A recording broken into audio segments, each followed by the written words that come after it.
So we are officially recording this now, and we're gonna we're gonna do what it do.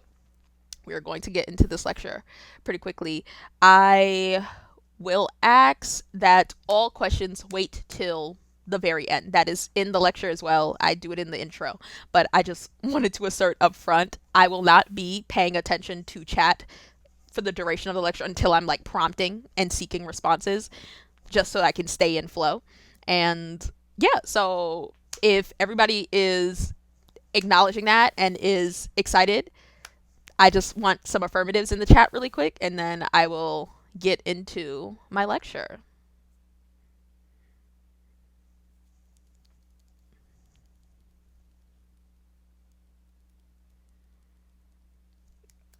Great, great, great, great, great. Alrighty.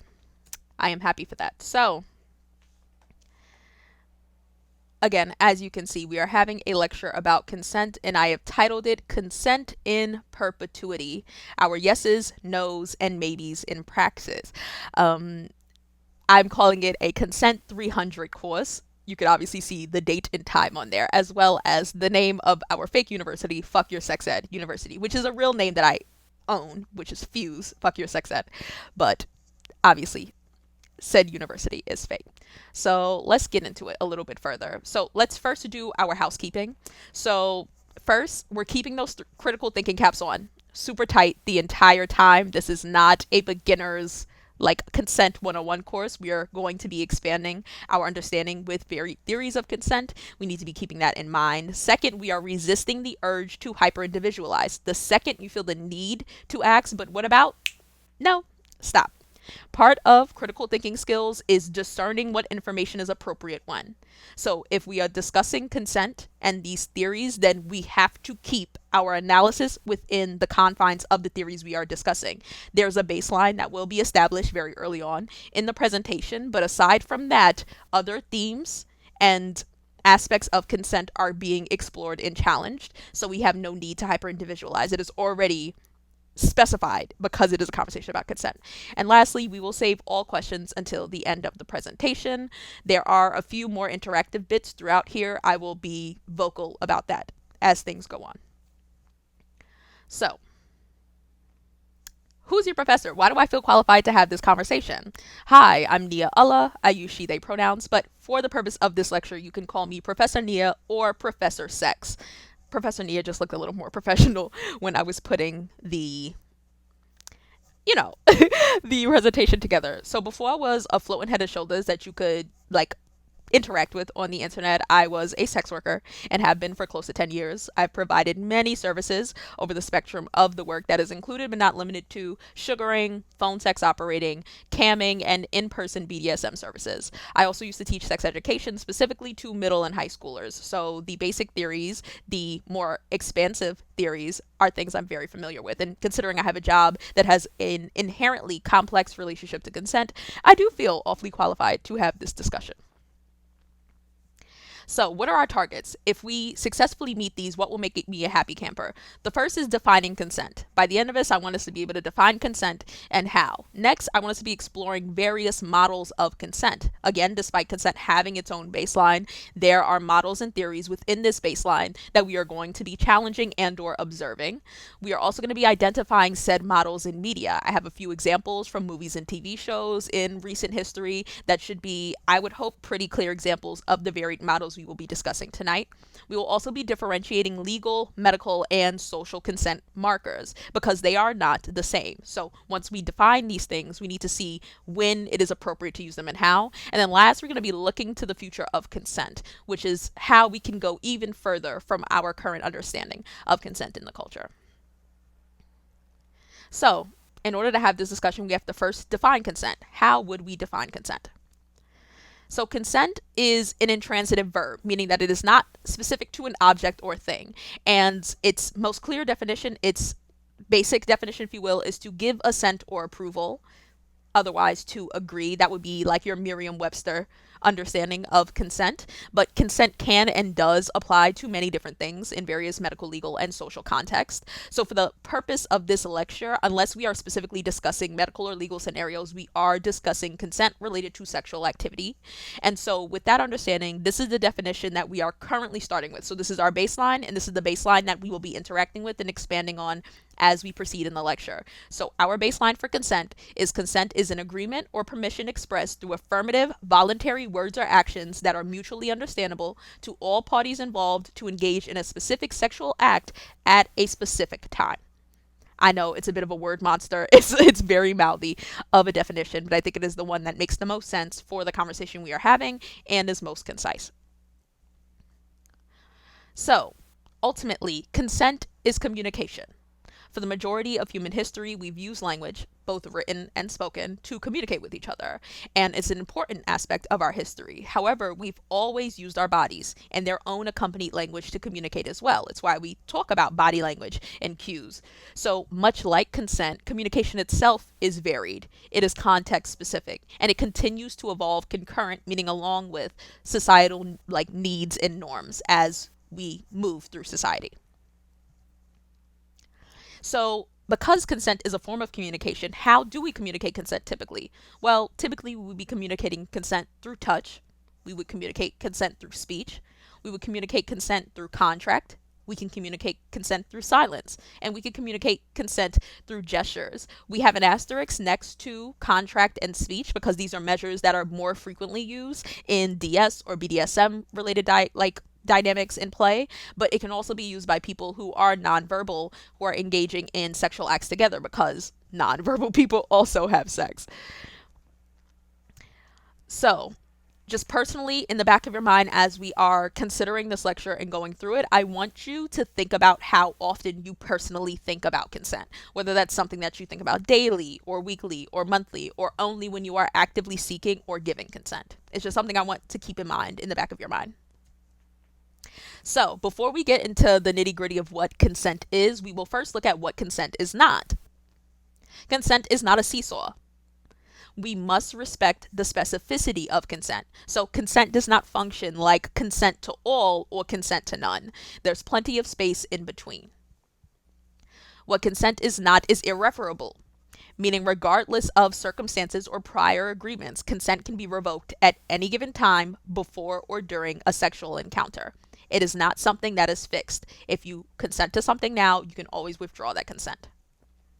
Consent is not age indiscriminate, meaning consent is informed by age, its accompanied development, and its power structures. So, in order to mindfully consent to anything, all parties engaging in sexual activity should be peers.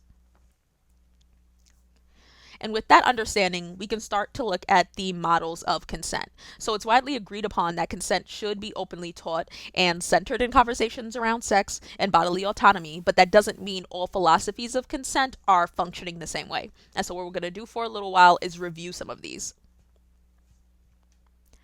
First, we're going to look at implied versus assumed consent. The reason I feel the need to specify this early on is because part of what led to this lecture were people's agitation with my use of the word implied consent, because people conflated implied consent with assumed consent. That's not what I was talking about, but because of that, we are going to define those very quickly. So, implied consent in a medical and legal context is defined as, quote, the agreement given by a person's action, even just a gesture, or inaction, or can be inferred from certain circumstances by any reasonable person, end quote. So, in a medical and thus legal context, that would be something like prior to getting your blood drawn, you extending your preferred arm as your way of indicating that you are consenting to the phlebotomy. And the same model is used very frequently in sexual contact. So that would be something like leaning into a kiss wordlessly, or taking your partner's hand and putting it on your thigh. Versus assumed consent. Similarly, assumed consent in a medical context is a term reserved for emergency medicine scenarios in which providers will care for unconscious or unresponsive patients under the assumption they'd want their lives saved.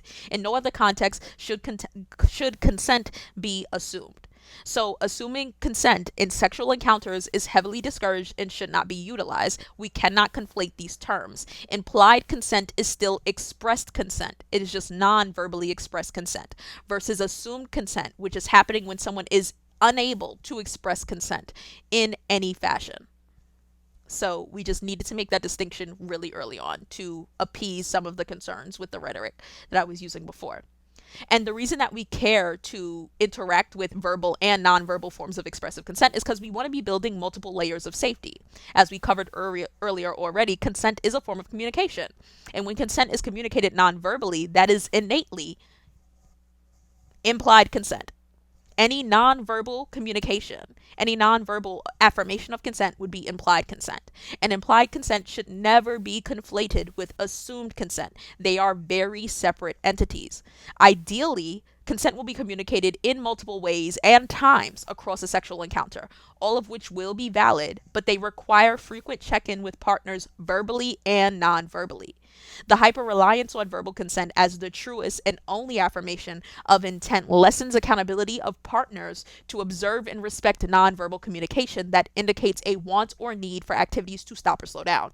So, historically, the insistence that the only way to acknowledge consent is through verbal communication isn't only limited and ableist in the way that everyone who has sex doesn't speak, but also places heavy onus on the survivors of assault to prove there was a verbal withdrawal of consent, despite having communicated their withdrawal non-verbally. So even if, let's say, unfortunately, you were raped and it was a more, as we would consider it, violent scenario in which there was a physical fight and thrashing, when you go to report this, if you choose to report it, you'll be asked, did you say no? Did you say stop? Would that matter if you were physically fighting off the assaulted, the assailant?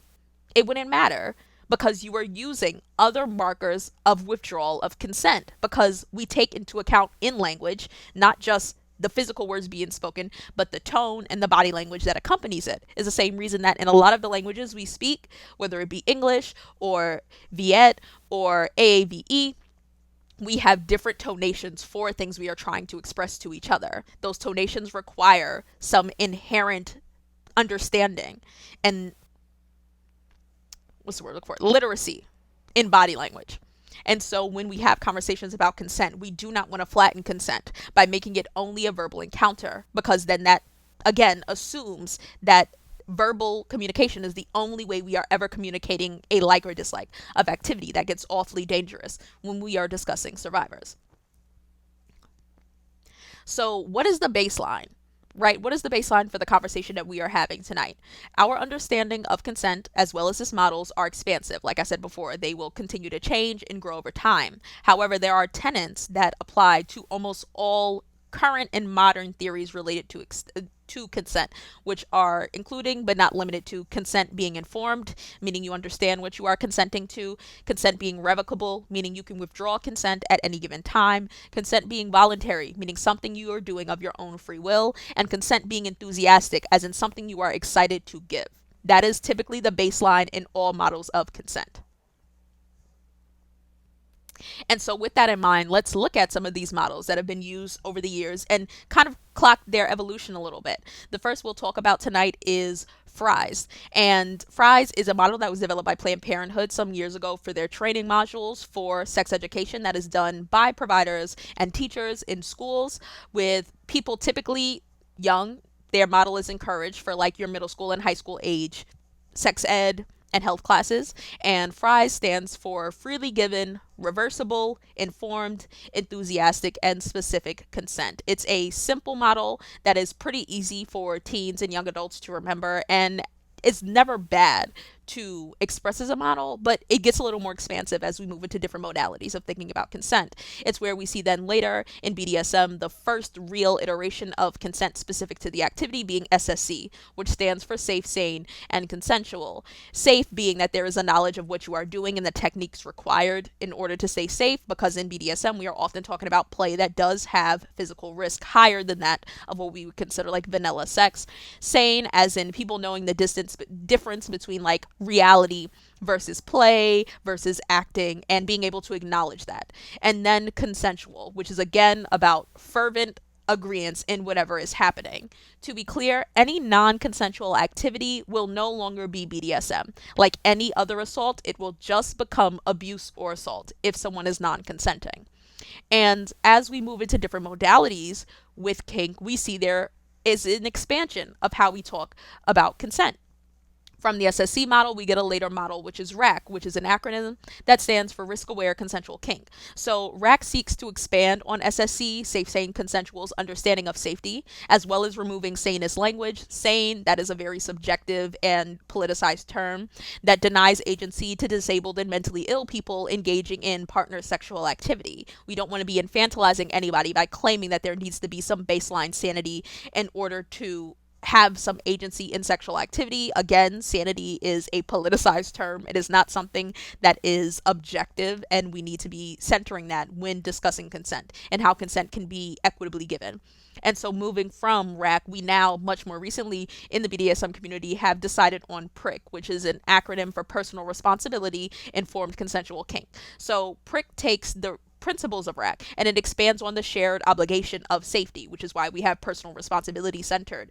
And it reminds us that in order to hold each other accountable, we must be self aware, which includes the truthful knowledge about what we are doing. The reason personal responsibility was added to PRIC is because all partners involved in any kind of BDSM and kink play, but this is related to any sexual endeavor you have, everybody is responsible for their personal safety as well as the people with them. There is an umbrella of consent that is occurring, which is us consenting to shared activity. There's individual consent to our given roles, and there is a shared mutuality in how we need to be addressing the safety concerns in there. Everybody should be aware of the safety concerns. Everybody should take personal onus for their parts in communicating safety and maintaining safety.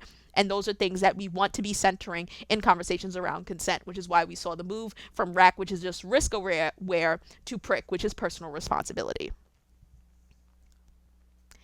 And so when we understand these models, we luckily have pretty recent examples in media that we can use to clock different types of consent that is given. And we're going to review a few. I'm going to show you a clip from 3 different movie/television shows, and then I just want you in the chat to say what kind of consent you think that you just witnessed happening, whether it was implied, whether it was verbally expressed, whether it would fall well in line with R.A.C.E.D, PRIC, SSC, or FRIES. This is our first. Adorable. She's enthusiastic. I I don't have would enough going on right now. So that's You really don't. Okay. We can go toe to toe. What is this? Did you order? I didn't order. Did you order this? No, I did not. I'll get him to take it away. No, it's Excuse me. I don't think they do that. Yes, we're seeking to know what kind of consent is occurring. What do we think Are this you is? gonna drink that? Don't drink that. Shall we all do one? I ordered a thing.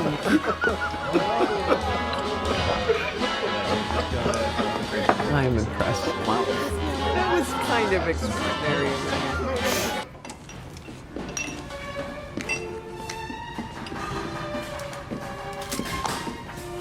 Thank you.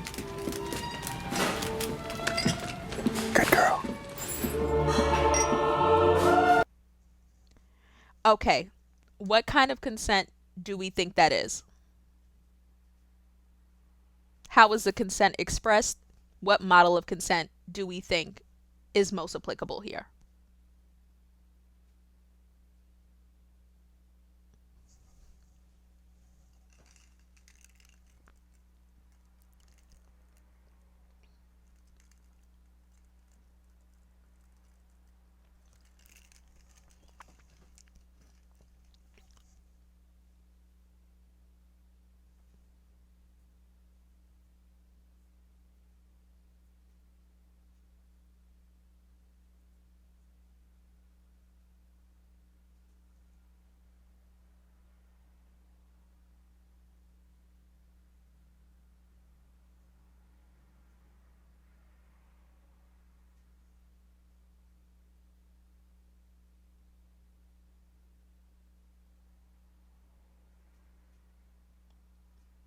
She knows it's milk. The waiter handed her a glass of milk. so she knows what's in the beverage.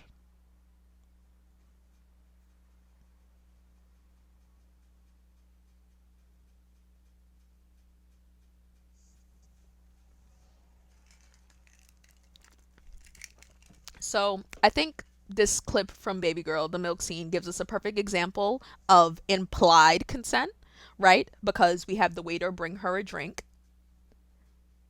She doesn't know where the drink is from. She makes eye contact with Harris Dickinson's character, and in this silent conversation they're having with their bodies, it's understood that he's the one who sent the drink and he is observing whether or not she's going to drink it. We also get the sense from this scene that this drink is signifying something, something that's being like rather unspoken, but is clearly understood between the two of them to be some kind of jest. Again, there's a level of observation involved. Will you do it? Is the attitude that we're getting from this, which is why I think, again, we are talking about implied consent, but we are also leaning towards something closer to SSC, safe, sane, consensual, in which she is consenting to this by drinking the beverage. She understands who the beverage was sent by, and it's rooted in some level of personal safety. She had an out. She could have opted to have the drink sent back, be like, no, I didn't order this. This is fine. And that would have just been that.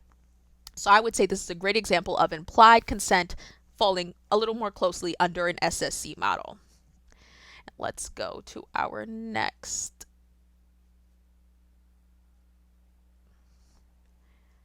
Okay. Okay, here I come. No! Oh! Sorry? Okay, here we are. Oh!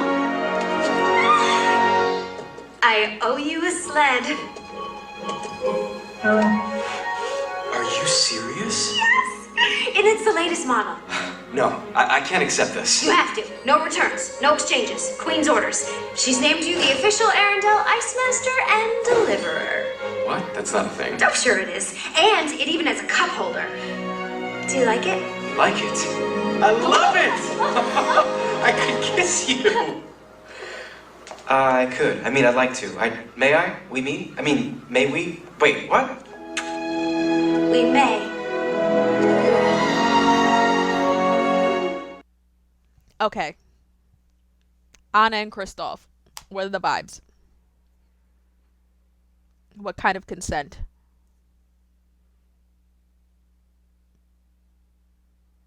Were we witnessing between these lovely little animated people?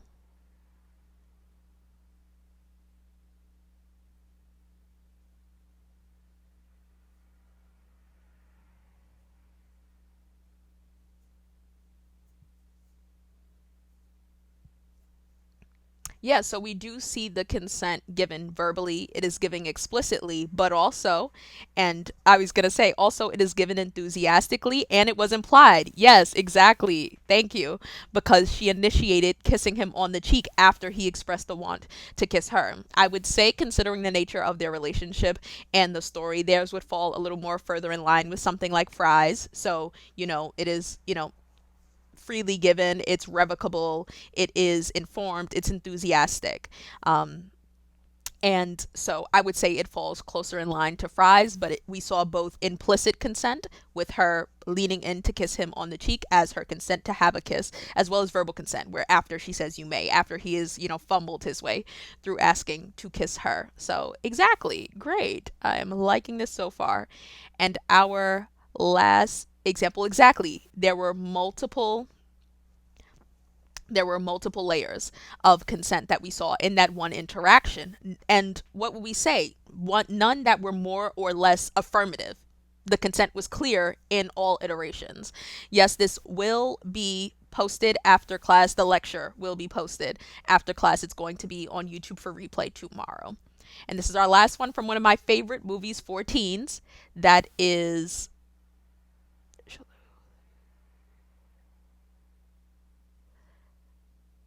Yes, it's going to be posted tomorrow on YouTube. So the entirety of it will be posted tomorrow. Can I show the options available after? Yeah, I'll just zoom back real quick to the consent charts that we were using before. So this is our last clip for tonight. It is from Sex Appeal, which is a great Hulu original about teen sexuality. I actually encourage it to be like shown to teens is like the most age appropriate and affirmative version for not just consent but also for sex. So this is On that three, scene. I'm gonna lean in and kiss you. Okay? Okay. Here we go. 1, 2,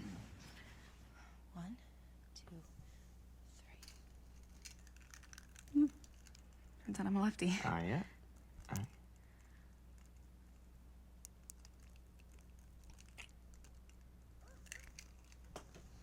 Not bad. Okay. Yeah. So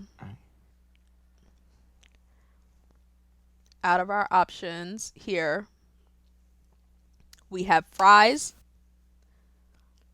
we have SSC, we have rack, and we have prick.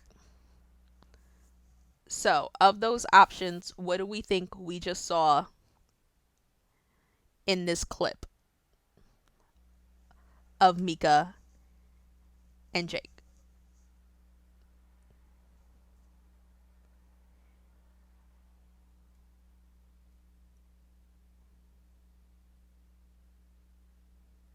Right, she did. She revoked it for a bit and then she gave it back once she was comfortable. But also, we saw, yes, I would argue this is closer to fries, but also we saw consent in all of its iterations, right? Where it is verbal, explicit, and implicit. But also, again, when we choose to share the onus of all forms of communication for consent, we can see what happens. She pulls back and he stops, lets her speak, and then they continue. So she hadn't said anything yet, but she'd pulled back, which was implying something, right? It was implying that whatever this is, it wasn't working right now.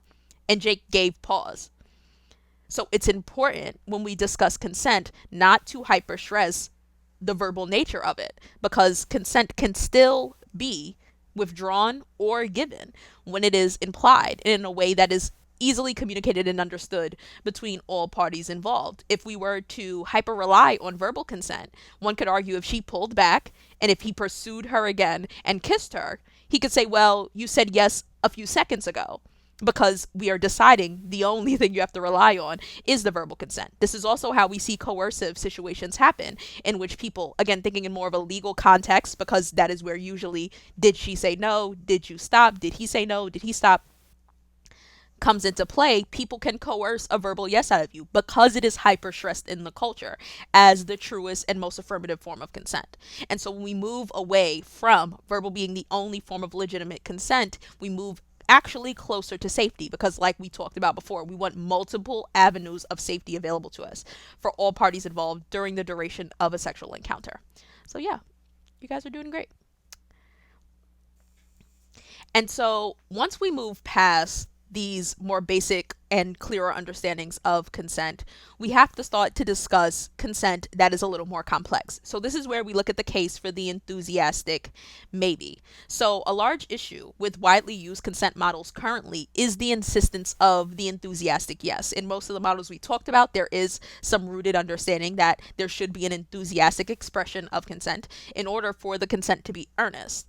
And to be clear, an enthusiastic yes will never be a bad thing, and it isn't wrong to encourage an enthusiastic yes. However, it's not the only way active consent can be genuinely expressed. So Emily Nagoski, the author of Come As You Are and the co-author of Burnout and a sex researcher, she discusses the enthusiastic maybe in chapter 6 of her book, Come As You Are, because Nagoski's research illuminated the complexity of sexual desire, with two modes being heavily discussed, those modes being responsive desire and spontaneous desire.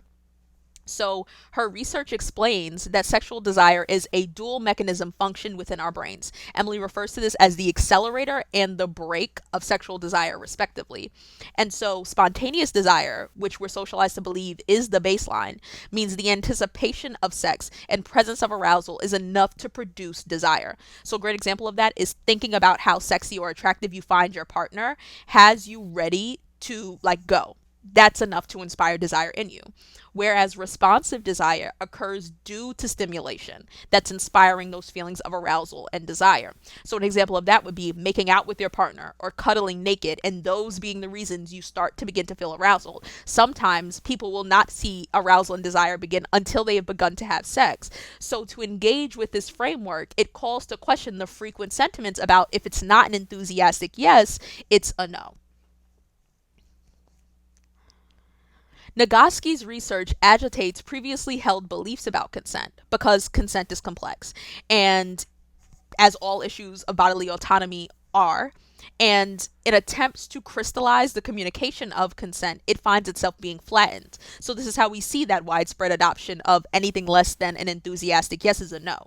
But Emily, in turn, redefines consent in a way that allows for the enthusiastic maybe. So the frequent response of folks with responsive desire, as well as people with limited to no independent sexual desire, such as folks on the asexuality spectrum, would oftentimes find themselves sitting closer to an enthusiastic maybe over an enthusiastic yes, which led to Emily redefining consent personally as everyone is glad to be there and free to leave with no unwanted consequences, plus there is no unwanted pain. So this definition and view affords more space to discuss sexual activity that leads to sexual desire, as well as redistributes the intention of consent away from an independent desire to do blank now, to legitimize consent rooted in a willingness to do blank for blank.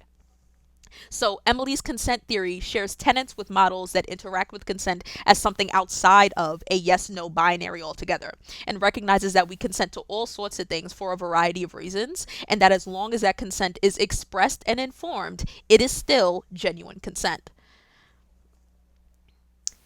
So all we want to do truly when discussing consent in its complexity is avoiding the line. So in a yes-no consent configuration, our understandings of consent feel most similarly to a line. So a one-dimensional entity with an assured and predictable outcome either way.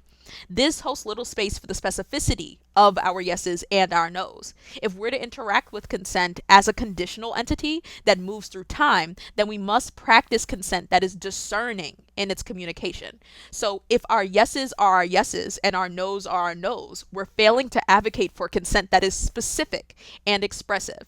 So for instance, my yes during sex may be specific to the current sensation or position we are doing. And if that were to change, could change how enthusiastic that yes is over time. So like a great way to look at it is if we were to use a line analogy, how does a line a yes or no binary, which is very fixed, how could that afford space for something like a yes and or a no but? As in, yes, as long as it's warm in the room. It is a yes as long as I stay warm versus a no, but that's just until we get home. So the discerning factor of consent is oftentimes being obfuscated by the need for consent to live on a one-dimensional binary. We want to be making sure that our yeses and our nos and our enthusiastic maybes and the things in between are specific and expressive, because every no isn't specific in the same way that every yes isn't specific, and we need to be seeking that specificity to avoid further safety concerns. So this is how we see the work of someone like Kai Cheng Tum, who is an Asian trans woman, writer, and cultural worker. She developed the spectrum of consent, which was inspired by Betty Martin's work. She's a certified sexologist and body worker and intimacy coach who built the Wheel of Consent. So both Kai and Betty's models reject enthusiasm altogether as a requirement for consent to be freely given.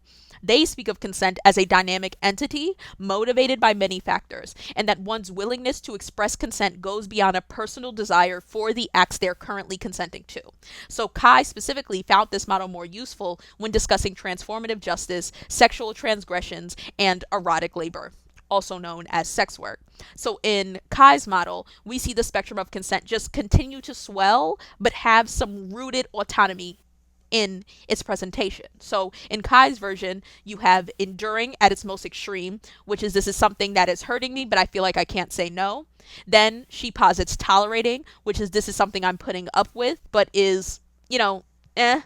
There's willing, which is this is something I am okay or neutral about doing. This is a place we often see like ace people fall into occasionally. Tolerating is a place we see a lot of ace people fall into. Folks who have responsive desire will fall somewhere between tolerating and willing at the beginning of a sexual endeavor. Sex workers, especially us, will oftentimes sit somewhere between here. And then there is at its fullest expression wanting, which is this is making me feel good and I would independently seek it.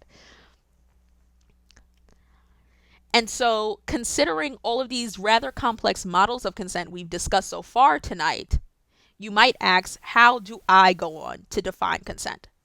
Well, I'm glad you asked. My personal view of consent is R.A.C.E.D. The R stands for reasonably informed. So one cannot know certainly how any act will make them feel, but there should be a baseline understanding of how you are likely to feel. So a reasonable measure of informedness about what it is you're doing. I have A as asynchronous, as in not coordinated by time. So once you consent to something, a clock doesn't automatically start or end. That will signify the beginning and end of consent. Consent is moving, right? It's asynchronous, meaning it's not bound to time. Something I consent to this week, I may not consent to next month. I may not consent to it tonight, even if I consented to it tomorrow. And similarly, things I said no to a year ago, 2 years ago, a few nights ago, I may very well say yes to now, because we should be treating consent as asynchronous, meaning something we are actively seeking because it is not bound by time. Similarly, consent is conditional, meaning it relies on multiple factors of motivation. There are multiple reasons you may find yourself consenting, be it goods or services expected, or novelty as in the newness of the sex, to further a connection with a partner, or for money.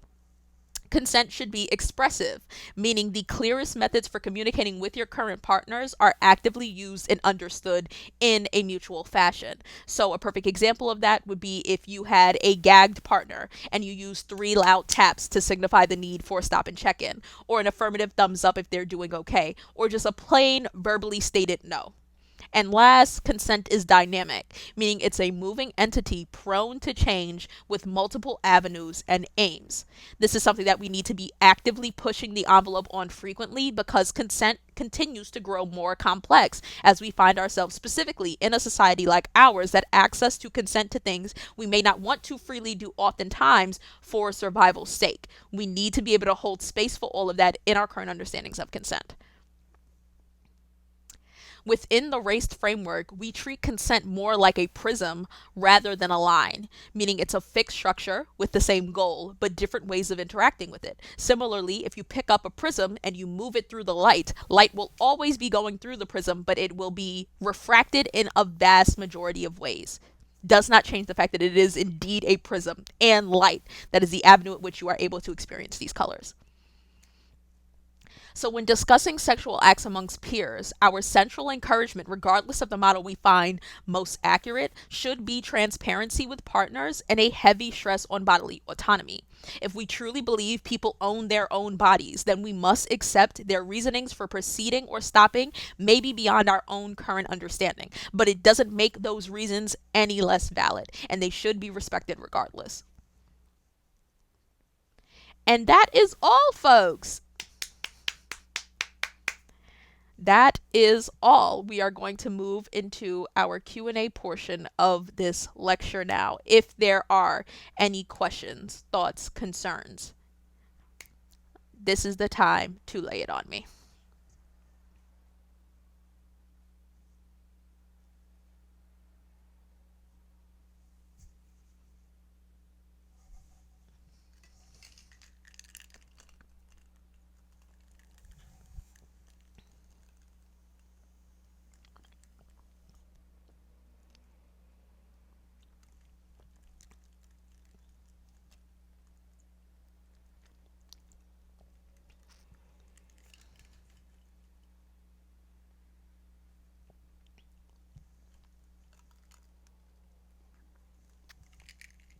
It's okay not to have questions. I just wanted to open the floor for it in the event that after I made my case, there was confusion or just people wanted further clarification. It's no pressure. No one has to think up questions. I appreciate you all for wanting to think up questions. I just wanted to make it accessible in that way, where if you had any questions, you were free to ask them of me. Yes, when I was teaching sex ed in schools, we were using fries. So again, like fries typically is a model that is oftentimes used in schools because it's like the easiest, most accessible model to teach to people who have a harder time like dealing with the abstract. So like again, this is part of what I was saying earlier about like how we want to have discernment in conversations around consent. The way that I would teach consent to you all as adults is vastly different than the way you would teach consent to children and to teens because their baseline, they don't have a baseline yet. So with children and teens, we are much more likely to lean into binarized understandings of consent just so that the baseline is clear that you need to be respecting people's bodily autonomy. And then as they age, you can introduce more complex understandings of consent. Fries is actually that newer iteration. We didn't even used to use fries, I would say maybe 10 years ago. Fries maybe came into like the world, I want to say, or it's been more than 10 years. So, wow, yeah, I'm older than that. So maybe 15 years ago, we wouldn't have used fries. But like in the last 10 maybe 8 years, fries has gone into popularity, especially with middle and high schoolers, because it's an easy model for not just them to remember, you know, we love acronyms, but also because it is not too abstract for them to understand. And it's when we get into like SSC and prick and rack that things get a little more complex. And then when we talk about it being a spectrum or a wheel, or in my case a prism, then it gets a little more complex. But yeah, that's how I used to teach children and adolescents who are still children, but older children. They're minors as well. And we would use fries a lot. You can ask your question. You can ask your question. It can be a what about. I just meant in general, we should be straying away from whataboutisms in general. Oh, also, the raced, I'm glad actually you mentioned it because y'all know me. I will forget if I don't mention it now. The raced graphic, that will be made available. Again, a few of these resources will be downloadable. The raced graphic, which again I invented for this lecture, but I'm like I don't know, that's, you can't trademark a consent model, but like I need to slap at least my watermark on it so people know that I'm no originator, because like Lord knows some white woman will come around and try to fucking say she made up that shit. That'll make me hot. So there will be a downloadable graphic tomorrow. Again, tomorrow you guys will have access to the downloadables from this. So it will be the raced presentation or the raced slide that you saw. You will be able to download that. Also, and this is what I was actually excited to talk to you all about. On top of that, I developed a certificate of participation for you all. For everybody who watched live, that will also be downloadable tomorrow. It does not give you any real CEs. I am not in like ACE or any of the large accreditations, but I did want to give people at least some, yeah, call it cared, word. She'd call it cared, and it would piss me the fuck off. Had me ready to lay into her whole crib. I'll beat the babies the fuck up. Like everything. So this will also be downloadable tomorrow for your purpose, whether you want to have your name, like as you can see, my real signature is there, the date of the class, the name of the class. So I love, you know, being reminded occasionally that I used to do this for real, in like a real capacity. And I wanted to give you all something to celebrate your participation in tonight's lecture. Thank you. I love my little initial signature. It took me years to make one that I liked. So that's that. And past that, just real quick, because this is also going on YouTube again, your girl has to. So if you would like to support my work in general, which leaves more room and time for me to do stuff like develop lectures on consent in like 18 hours, then you can subscribe to my Substack, which is thatdeep.substack.com. I have newsletters over there. I write about a lot of things, primarily politics, sex, social commentary, and occasionally the prediction. We have my YouTube channel, which you are seeing this on if you are not watching this live. So hello, you're coming from YouTube. But please continue to promote my YouTube to your friends. It is Shaking Sheets. Live streams like this will be placed on there that are educational, as well as story times and anything else that flits into my little brain that I have time to produce. I also have a Patreon, which is patreon.com/shaking sheets. There's nothing super special over there as of yet, other than what will be a monthly report. It is honestly just a way for me to help supplement my income. People for months and years, honestly, online had been asking for ways to try to support me that were like low stakes, that didn't cost a ton of money. Subscription is $2 a month. If like 1% of my following on all of my socials combined were to do that, I could pay my bills, and that would be really lovely, because then I would have to do less hoeing, which people seem to want me to do less anyway, because everybody hates my job. If you want to directly support me monetarily, I have a Cash App. That cash tag is $ Shaking Sheets. Flat as day. I have a Venmo, which is at Nia Ulla, Niaola, and I also have a Throne, which is my wish list that I made for streaming purposes, which is at Shaking Sheets. If you feel particularly kind after seeing or viewing this lecture, I would greatly appreciate on the wish list right now anyone who would like to help foot the bill for my Streamlabs Ultra, which is the OBS system I use to stream. It is not free to get all of the features that I needed, because y'all know I am tech illiterate. So if you wanted to help supplement that, that would be great. And honestly, anything else on there. I'm really, really, really hoping somebody, a stoner secret admirer, chooses to get me this poison bottle bong. But honestly, if you feel called to get me anything tangible that I will show people on live and gush about and thank you for 1,000 times, you can just scroll through my wish list. If you want to be my Valentine, or just want to make sure I have a sweet Valentine's, because I will be on stream with you all on Valentine's Day instead of working. That's not your fault, but you know, you can always buy me flowers. I'll never say no to flowers. So that is the lecture. We're going to give a big round of applause to you all, genuinely, honestly, truly, for sticking it out with me, for being so attentive. I appreciated that so much, and I am truly very grateful that you all decided to be involved in real time for this lecture. Past my promotion, though, I also have pages with the sources that were used in this lecture tonight. So this will also be linked if you would like to take a gather and look at these resources that were compiled for the sake of this lecture. So again, all of these will be downloadables that you will see in the YouTube caption tomorrow. So that includes your certificate of participation, the R.A.C.E.D template, the resources, the sources that were cited. And I think that's everything. And so as always, stay thoughty and stay thotty. Thank you for joining this lecture. For YouTube gang, you all will see this when you will see this. And now that that is over, I'm gonna spend some time just kikiing with my live folks. So bye YouTube, till next time.